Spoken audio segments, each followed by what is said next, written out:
I know you might be thinking that making this overbust corset is very, very complicated, but then today I'm going to be showing you how simple it is to draft the pattern for this overbust corset. Let's get to class. So first things first, draw your basic lines, your chest line, your bust point, your underbust, your half length, and your waist to hip, okay? And then you mark your nipple to nipple divided by 2 on those horizontal lines, and then connect. Next, you're going to mark your dart intake. I'm using 1.25 on both sides of the dart leg from the underbust down to the hip line, okay?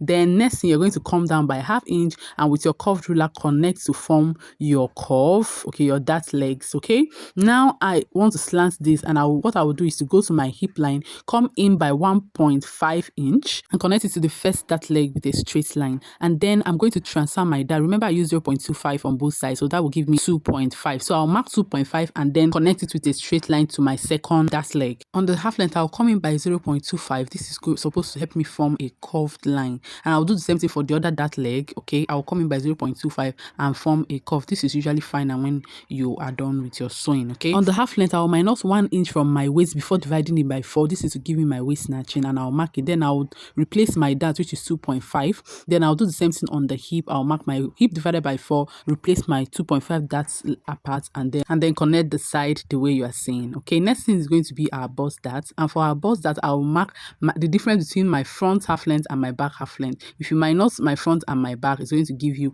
1.5 inch. So that's what I marked here, and I connected it to the bust point. For the over bust tightening, I came up by 2 inches from my chest line, and I ruled a straight line. Now I'm connecting down my nipple to nipple line up to that place for clarity, and I'll mark 0.75 on both sides of this dart and connect it with the curved ruler back to the bust point. This is going to give me my over bust tightening.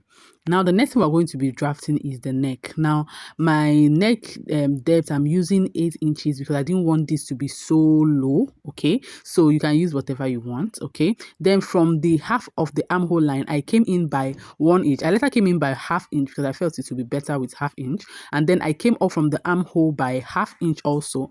I also went up by 1/2 inch from that half of the armhole just to give me the shape that I want. I know this is fast, but if you want the slower version, you can check out my YouTube at Perfect Glamour Fashion, and you will see the slower, more explained version of this tutorial. And if you're enjoying this tutorial to this point, please don't forget to like and follow for even more tutorials, okay? Now I'm connecting with my curved ruler. I've connected the neck. Now I'm connecting the armhole. Okay, this is now our new armhole. Now I'm closing up the bust dart also so that I can rule the actual side that I'm going to be using, okay? Now the next thing I'm going to do is to mark the corset length I want to use. I came down by 6 inches, okay? And I ruled a straight line.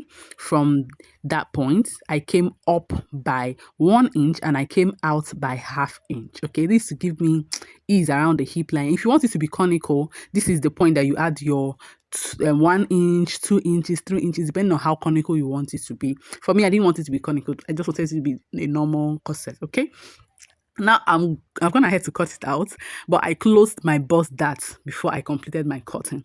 Now this corset is going to have a bustier inside. That's what will hold the bust part. And what I just did was to place this my pattern at the under bust area. Just let it stop at the under bust, and that's all, okay? The next thing will be to cut your back part, and then you're good to go. But if you want me to show you how I did the back parts, you can also tell me in the comment section. You can just comment, give us part 2, and then I'll show you how to run the back part. So let's see you in the next video.